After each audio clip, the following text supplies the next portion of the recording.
ನಮಸ್ಕಾರ ಗೆಳೆಯರೆ, stock market Kannada ಚಾನಲ್ಗೆ ಸ್ವಾಗತ ಸುಸ್ವಾಗತ. ಗೆಳೆಯರೆ, ವಿಡಿಯೋದಲ್ಲಿ ಎಲೆಕ್ಟ್ರಿಕ್ ವೆಹಿಕಲ್ ಸೆಗ್ಮೆಂಟ್ ಅಲ್ಲಿ ಕೆಲಸ ಮಾಡುವಂತ ಒಂದು ಪೆನ್ನಿ ಸ್ಟಾಕ್ ಬಗ್ಗೆ ಕವರ್ ಮಾಡ್ತಾ ಇದ್ದೀನಿ. ಈ ಸ್ಟಾಕ್ ಬಗ್ಗೆ ಈ ಹಿಂದೆ ಕೂಡ ನಾನು ಕವರ್ ಮಾಡಿದ್ದೀನಿ.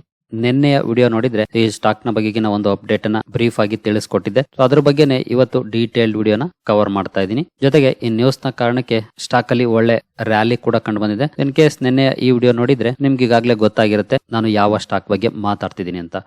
ಸೊ ನೋಡೋಣ ಬನ್ನಿ, ಕಂಪನಿ ಯಾವುದು, ಏನ್ ನ್ಯೂಸ್, ಎಷ್ಟರ ಮಟ್ಟಿಗೆ ಕಂಪನಿಗೆ ಇಂಪ್ಯಾಕ್ಟ್ ಅನ್ನ ಮಾಡಬಹುದು ಲಾಂಗ್ ಟರ್ಮ್ ಅಲ್ಲಿ, ಲಾಂಗ್ ಟರ್ಮ್ ಇನ್ವೆಸ್ಟ್ಮೆಂಟ್ ಗೆ ಸ್ಟಾಕ್ ಹೇಗಿದೆ, ಎಲ್ಲ ವಿಚಾರವನ್ನು ಕೂಡ ತಿಳ್ಕೊಳ್ಳುವಂತ ಪ್ರಯತ್ನ ಮಾಡೋಣ. ಸೊ ಮೊದಲಿಗೆ ಡಿಸ್ಕ್ಲೈಮರ್ ಕೊಡ್ಲಿಕ್ಕೆ ಇಷ್ಟಪಡ್ತೀನಿ. ಈ ಸ್ಟಾಕ್ ಅನ್ನ ನಾನು ರೆಕಮೆಂಡ್ ಮಾಡ್ತಿಲ್ಲ, ನೀವು ಫರ್ದರ್ ಸ್ಟಡಿ ಮಾಡಿ ಡಿಸಿಷನ್ ತಗೊಳ್ಬಹುದು.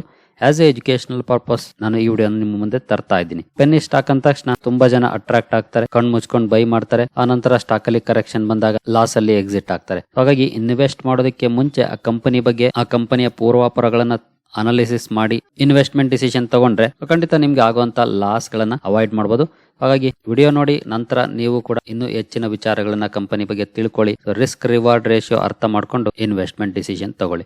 ಆ ಕಂಪನಿ ಯಾವುದು ಅಂತ ನಾವು ನೋಡೋದಾದ್ರೆ ಊರ್ಜಾ ಗ್ಲೋಬಲ್ ಲಿಮಿಟೆಡ್. ಇವತ್ತು ನೋಡಬಹುದು 10% ಸರ್ಕ್ಯೂಟ್ ಅಲ್ಲಿ ಸ್ಟಾಕ್ ಕ್ಲೋಸಿಂಗ್ ಅನ್ನ ಕೊಟ್ಟಿದೆ. ಗ್ಯಾಪ್ ಅಪ್ ಅಲ್ಲಿ ಓಪನ್ ಆಯ್ತು. ಸೊ ನಂತರ ಕೂಡ ಒಳ್ಳೆ ಪರ್ಫಾರ್ಮೆನ್ಸ್ ಕಂಡು ಬಂದು ಓವರ್ ಆಲ್ ಸರ್ಕ್ಯೂಟ್ ಅಲ್ಲಿ ಸ್ಟಾಕ್ ಕ್ಲೋಸಿಂಗ್ ಅನ್ನ ಕೊಟ್ಟಿದೆ.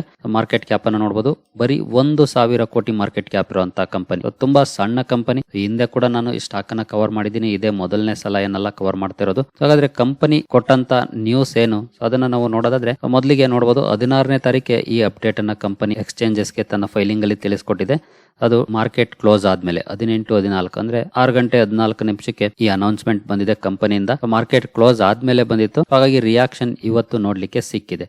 ಹಾಗಾದ್ರೆ ಏನು ಅಪ್ಡೇಟ್ ಅದನ್ನ ನೋಡೋದಾದ್ರೆ ನೋಡಬಹುದು, press release. Urja global limited announces pre launch of high speed electric scooter Chetana. ಅಂದ್ರೆ company high speed electric scooter ನ ಪ್ರೀ ಲಾಂಚ್ ಮಾಡಿದೆ, ಲಾಂಚ್ ಮಾಡಿಲ್ಲ, ಪ್ರೀ ಲಾಂಚ್. ಅದರ ಬಗ್ಗೆ ಡೀಟೇಲ್ ನೋಡೋದಾದ್ರೆ ನೋಡಬಹುದು, pre launch of high speed electric scooter Chetana with homologation certificate and RTO registration.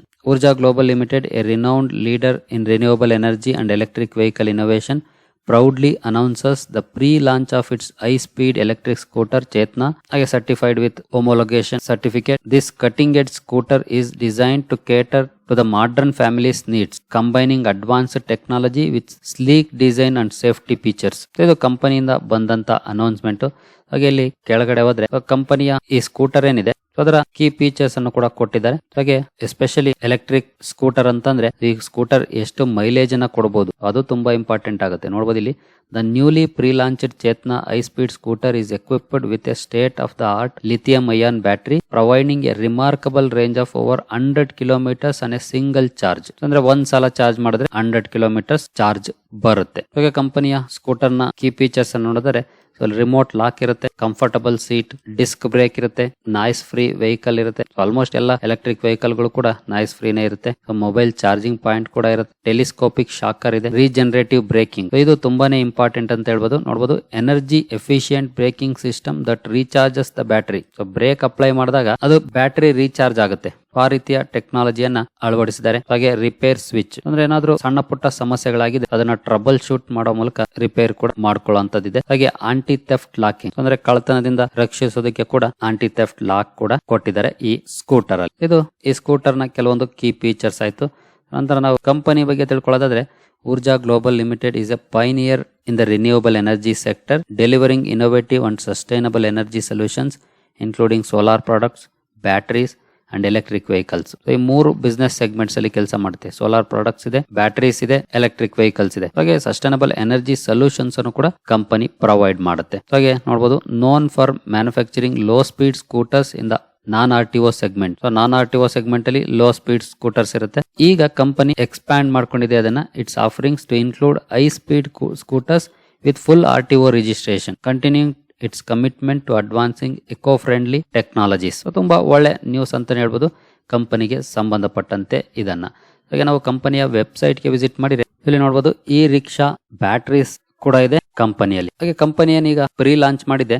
ಆ vehicle ಕೂಡ ನೀವು ಇಲ್ಲಿ ನೋಡಬಹುದು. ಲುಕ್ ಅಂತೂ ಚೆನ್ನಾಗಿದೆ ಮೇಲ್ನೋಟಕ್ಕೆ. ಇಲ್ಲಿ ಕಂಪನಿಯ ಪ್ರಾಡಕ್ಟ್ಸ್ ಗೆ ಬಂದ್ರೆ ಬ್ಯಾಟರೀಸ್, ಎಲೆಕ್ಟ್ರಿಕ್ ವೆಹಿಕಲ್ಸ್ ಇದೆ. ಎಲೆಕ್ಟ್ರಿಕ್ ವೆಹಿಕಲ್ಸ್ ಅಲ್ಲಿ ಸ್ಕೂಟರ್ ಅನ್ನ ಕ್ಲಿಕ್ ಮಾಡಿದ್ರೆ ನೋಡಬಹುದು ಹಲವಾರು ಸ್ಕೂಟರ್ಸ್ ಇದೆ. ಈ ಜೆಸ್ ಅಥವಾ ಈ ಜೆಸ್, ಈ ಲೈಫ್, ರುದ್ರ, ಚೇತನ ಈಗ ಲಾಂಚ್ ಮಾಡಿರುವಂತದ್ದು. ಆಕ್ಚುಲಿ ಲಾಂಚ್ ಅನ್ನೋದಕ್ಕಿಂತ ಪ್ರೀ ಲಾಂಚ್ ಇದು ಮುಂದಿನ ದಿನಗಳಲ್ಲಿ ಪೂರ್ಣ ಪ್ರಮಾಣದಲ್ಲಿ ಕಂಪನಿ ಲಾಂಚ್ ಮಾಡುತ್ತೆ, ಹಾಗೆ ಜನರಿಗೂ ಕೂಡ ಅವೈಲಬಲ್ ಇರುತ್ತೆ. As of now just announcement ಅನ್ನ ಮಾಡಿದ ಕಂಪನಿ ಈ ಸ್ಕೂಟರ್ ಅನ್ನು. ಹಾಗಾದ್ರೆ ಕಂಪನಿ ಇನ್ವೆಸ್ಟ್ ಮಾಡೋದಕ್ಕೆ ಹೇಗಿದೆ? ನಾವು ಈಗಾಗಲೇ ಇದರಲ್ಲಿರುವಂತಹ ರಿಸ್ಕ್ ಅನ್ನ ನೋಡಿದ್ವಿ. 1,000 ಕೋಟಿ ಮಾರ್ಕೆಟ್ ಕ್ಯಾಪ್ ಇರೋದ್ರಿಂದ ತುಂಬಾನೇ ರಿಸ್ಕಿ ಕಂಪನಿ ಆಗಿರುತ್ತೆ.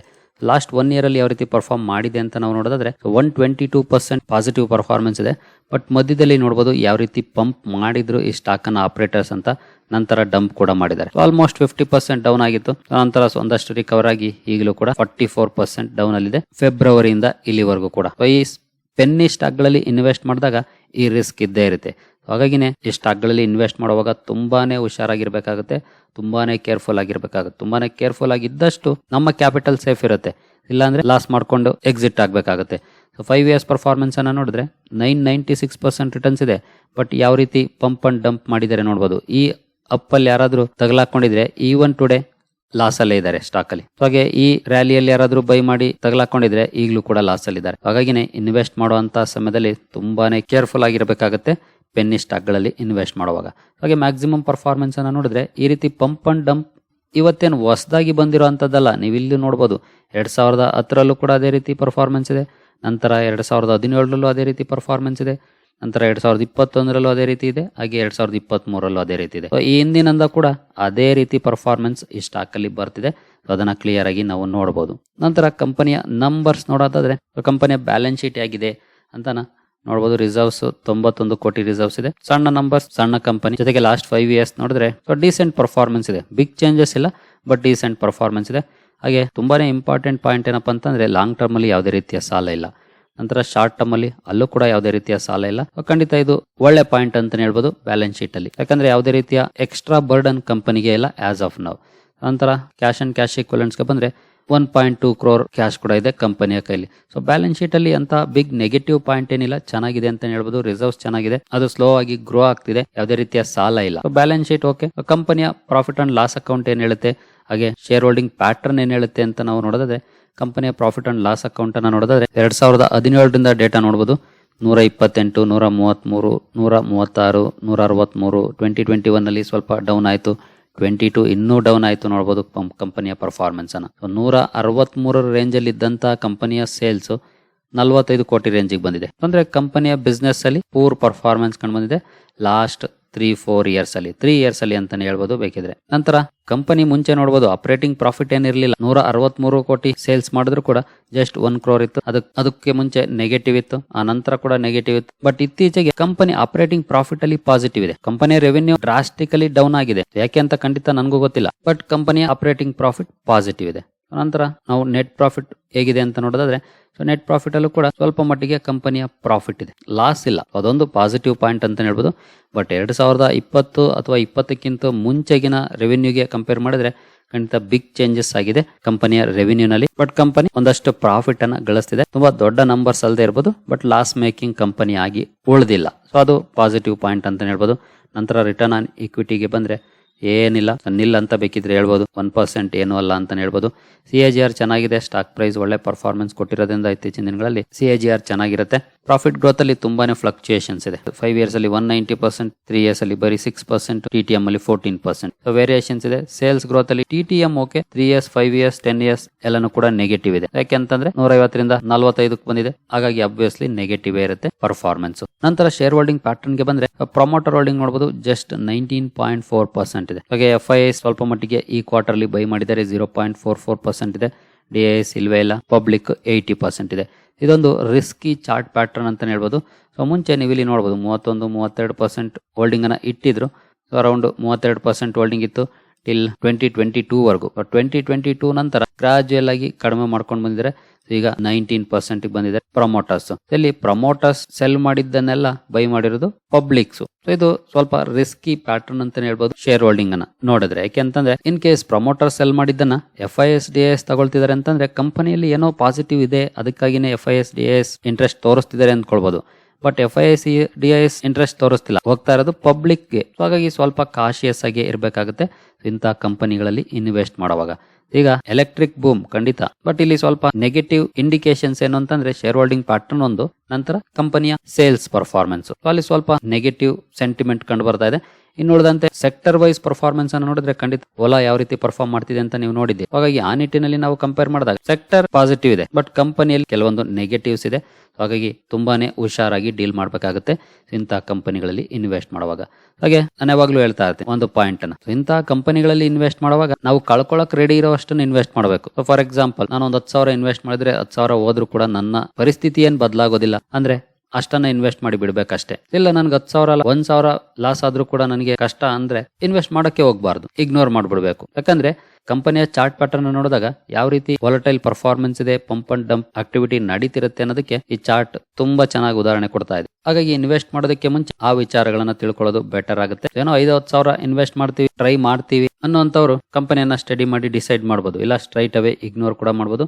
ನಾನಂತೂ ಇಂತಹ ಕಂಪನಿಗಳಲ್ಲಿ ಇನ್ವೆಸ್ಟ್ ಮಾಡುವಾಗ ಅಷ್ಟೇ ಮಾಡೋದು. ನಾನು ಎಷ್ಟು ಕಳ್ಕೊಳಕ್ ರೆಡಿ ಇದ್ದೀನಿ, 5,000ನ 10,000ನ, ಅದು 0 ಆದ್ರೂ ಕೂಡ ನನ್ನ ಫೈನಾನ್ಷಿಯಲ್ ಸ್ಟೆಬಿಲಿಟಿ ಮೇಲೆ ಯಾವುದೇ ರೀತಿ ಇಂಪ್ಯಾಕ್ಟ್ ಆಗಲ್ವಾ ಅಷ್ಟನ್ನ ಇನ್ವೆಸ್ಟ್ ಮಾಡ್ತೀನಿ. ಯಾಕಂದ್ರೆ ರಿಸ್ಕ್ ತಕೊಂಡು ಇಂತಹ ಕಡೆ ಜಾಸ್ತಿ ಇನ್ವೆಸ್ಟ್ಮೆಂಟ್ ಅನ್ನ ಮಾಡಿ ಬಲ್ಕ್ ಬೈಯಿಂಗ್ ಅನ್ನ ಮಾಡಿ ಇನ್ ಕೇಸ್ ಏನಾದ್ರು 40-50% ಡೌನ್ ಆದ್ರೆ ಕಂಪನಿ ಬಿಸ್ನೆಸ್ ಚೆನ್ನಾಗಿ ನಡೀಲಿಲ್ಲ ಅಂತಂದ್ರೆ ಇವಾಗ ಬಿಗ್ ಲಾಸ್ ಆಗುತ್ತೆ. ಸೊ ಅಂತದನ್ನ ಅವಾಯ್ಡ್ ಮಾಡ್ಬೇಕು ಅಂತಂದ್ರೆ ಕಡಿಮೆ ಇನ್ವೆಸ್ಟ್ಮೆಂಟ್, ರಿಸ್ಕ್ ಜಾಸ್ತಿ ಇರುವಂತ ಕಡೆ ಕಡಿಮೆ ಇನ್ವೆಸ್ಟ್ಮೆಂಟ್, ರಿಸ್ಕ್ ಕಡಿಮೆ ಇರುವಂತ ಕಡೆ ಜಾಸ್ತಿ ಇನ್ವೆಸ್ಟ್ಮೆಂಟ್. ಸೊ ಈ ಸ್ಟ್ರಾಟಜಿಯನ್ನ ಬಳಸ್ತೀನಿ. ಸೊ ನೀವು ನಿಮಗೆ ಯಾವ್ದು ಸೂಟಬಲ್ ಅನ್ಸುತ್ತೋ ಅದನ್ನ ಬಳಸಬಹುದು. ಬಟ್ ಯಾವುದೇ ಕಾರಣಕ್ಕೂ ರ್ಯಾಲಿಯನ್ನ ನೋಡಿ ಬೈ ಮಾಡಕ್ ಹೋಗ್ಬೇಡಿ, ಸೆಕ್ಟರ್ ಅಲ್ಲಿ ಬೂಮ್ ಇದೆ ಅನ್ನೋ ಕಾರಣಕ್ಕೆ ಬೈ ಮಾಡಕ್ ಹೋಗ್ಬೇಡಿ. ಯಾಕಂದ್ರೆ ಕಂಪನಿಯ ಫಂಡಮೆಂಟಲ್ಸ್ ಅನ್ನ ನೋಡಿದಾಗ ಅಷ್ಟೇನು ಸ್ಟ್ರಾಂಗ್ ಬೈ ಕ್ಯಾಂಡಿಡೇಟ್ ಅಲ್ಲ. ಹಾಗಾಗಿ ಕಾಶಿಯಸ್ ಆಗಿ ಡಿಸಿಷನ್ ತಗೊಳ್ಬೇಕಾಗುತ್ತೆ ಇನ್ವೆಸ್ಟ್ ಮಾಡೋ ಮುಂಚೆ. 22 ರೂಪಾಯಿ ಇದೆ ಅಂತ ಹೋಗಿ ಭರ್ಜರಿ ಕ್ವಾಂಟಿಟೀಸ್ ಬರುತ್ತೆ ಅಂತ ಬೈ ಮಾಡಿದ್ರೆ ಇನ್ ಕೇಸ್ ಏನಾದ್ರು ಈ ರೀತಿ 50-60% ಬಿದ್ದಾಗ ಲಾಸ್ ಆಗೋದು ನಮ್ಗೇನೆ. ಯಾಕಂದ್ರೆ ಇಲ್ಲಿ ನೋಡಬಹುದು 2021 ಡೌನ್ ಫಾಲ್ 80%. ನಂತರ ಈಗಲೂ ಕೂಡ ನಾವು ನೋಡಿದ್ವಿ ಯಾವಾಗಲೇ ಮೋರ್ ದೆನ್ 40% ಡೌನ್ ಅಲ್ಲೇ ಇದೆ. ಇದೆಲ್ಲವನ್ನು ಕೂಡ ಅರ್ಥ ಮಾಡ್ಕೊಂಡು ಇನ್ವೆಸ್ಟ್ಮೆಂಟ್ ಡಿಸಿಷನ್ ತಗೊಳ್ಳಿ, ಕಂಪನಿಯನ್ನ ಸ್ಟಡಿ ಮಾಡಿ. ಯಾವುದೇ ಕಾರಣಕ್ಕೂ ನಾನಂತೂ ರೆಕಮೆಂಡ್ ಮಾಡೋದಿಲ್ಲ